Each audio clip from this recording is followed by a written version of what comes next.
Assalamualaikum warahmatullahi wabarakatuh. Halo teman-teman, berjumpa kembali dengan saya Asep Dian Permana.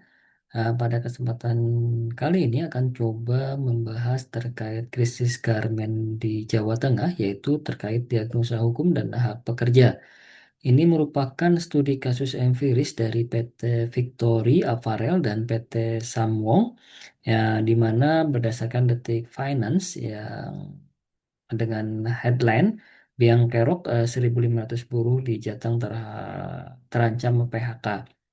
Penjelasan kali ini merupakan bagian dari UAS mata kuliah Manajemen Hubungan Industrial dengan dosen pembimbing Bapak Dr. C. Joko Suharyanto, SE, MM, dan CPOD, dan saya sendiri Asep Dian Permana dengan nomor induk mahasiswa 22020101063.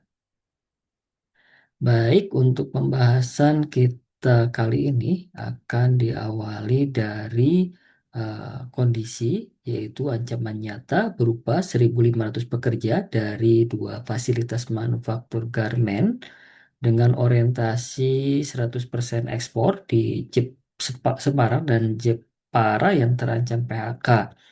Ini ada dua situasi yang berkembang di masyarakat. Yang pertama, mitos publik yaitu badai PHK terjadi akibat serbuan banjir produk impor yang murah, terutama dari produk-produk China.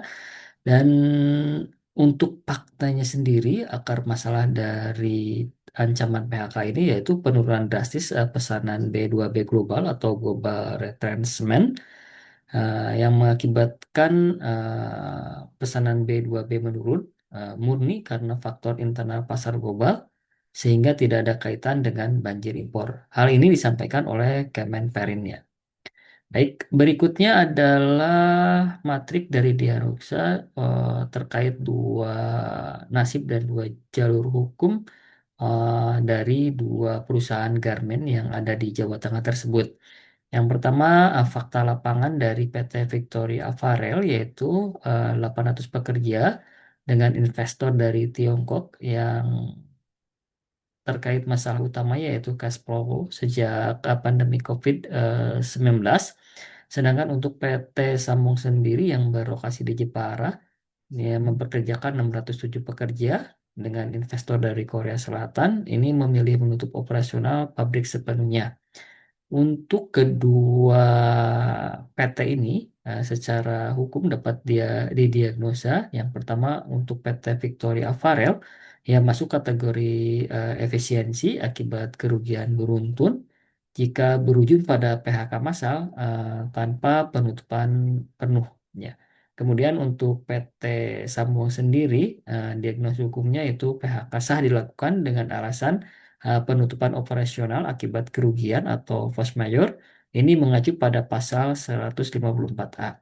Jadi PHK bukan sekedar pemberhentian, melainkan proses administratif ketat yang memicu kewajiban kompensasi dari pengusaha. Oke, selanjutnya akan saya coba terkait keterangan terkait Undang-Undang Nomor 11 Tahun 2020. Ini didasari oleh PHK yang memicu guncangan psikologis dan defisit arus kas seketika bagi buruh dan keluarga buruh sendiri ya. Sini saya coba jelaskan terkait batas merah atau larangan mutlak berdasarkan Undang-Undang Nomor 11 2020 di mana pengusaha dilarang keras melakukan PHK dengan alasan sakit kurang dari 12 bulan, kemudian karena kewajiban negara, ibadah atau agama, menikah, hamil atau keguguran, kemudian ada ikatan darah sekantor, aktivitas serikat pekerja, juga tidak boleh melakukan PHK saat mengadukan pidana. Karena mengadukan pidana, kemudian ada beda paham atau sara, dan perusahaan juga dilarang keras melakukan PHK dengan alasan cacat tetap. Oke, berikut adalah koridor atau prosedural ala yang atau alasan yang sah untuk melakukan pemutusan hubungan kerja. Yang pertama demi hukum dan pekerja atau hal ini inisiatif karyawan. Contoh untuk untuk pekerja sendiri bisa mengajukan pengunduran diri atas kemauan sendiri atau berakhirnya kontrak kerja PKWT atau usia pensiun dan pengusaha melanggar atau tidak membayar upah 3 bulan beruntun memaksa kerja di luar kontrak. Kemudian alasan dari pengusaha yaitu efisiensi akibat kerugian struktural, penutupan pabrik akibat dari rugi 2 tahun secara berturut-turut, dan yang terakhir adalah force majeure atau violate. Sedangkan untuk eh, pemutusan hubungan kerja dengan alasan pelanggaran pekerja atau prosedural atau pidana yaitu melanggar SP 1, 2, dan 3 maksimal eh, selama 6 bulan berturut-turut. Kemudian bisa juga karena mangkir 5 hari kerja berturut-turut dan telah dilakukan pemanggilan selama 2 kali. Dan yang terakhir adalah terlibat kasus pidana atau ditahan pihak berwajib selama 6 bulan.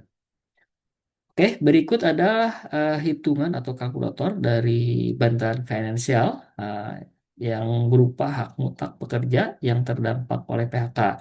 Jadi semakin lama buruh mengabdi pada kedua PT tersebut, semakin besar juga kewajiban likuidasi yang mengikat perusahaan. Kita dapat lihat secara total jika mengacu pada Undang-Undang Pesangon yaitu pasal 156 ayat 2, jika pekerja lebih dari 8 tahun, ini mendapatkan kompensasi maksimal sebesar 9 bulan upah.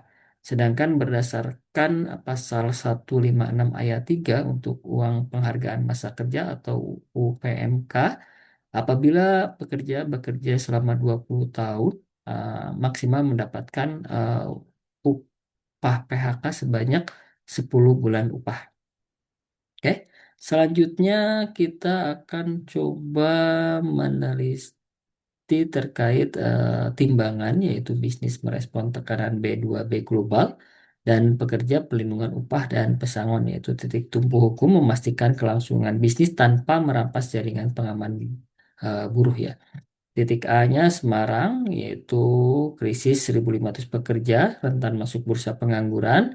Titik B-nya kita asumsikan sebagai transisi, yaitu intervensi ekosistem, yang dimana mendorong perpindahan buruh terdampak ke fasilitas penyangga. Dan titik C-nya atau proyeksi di tahun 2026, yaitu pemulihan, yaitu targetnya investasi manufaktur baru beroperasi di Jatim untuk menyerap tenaga kerja yang terdampak oleh PHK.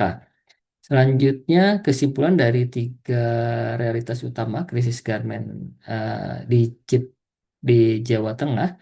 Yang pertama, akar masalah sistematik bukan produk murah, yaitu badai PHK murni dipicu pelemahan pesanan B2B global atau global retrenchment, yaitu mematahkan mitos serbuan impor yang selama ini dipercaya publik.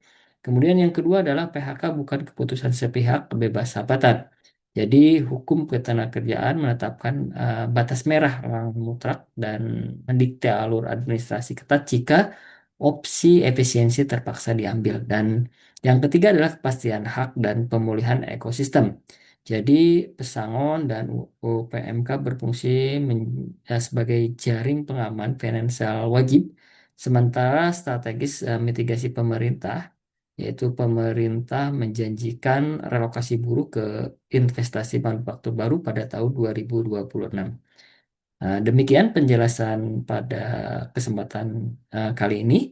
Kurang lebihnya mohon maaf. Assalamualaikum warahmatullahi wabarakatuh. Terima kasih.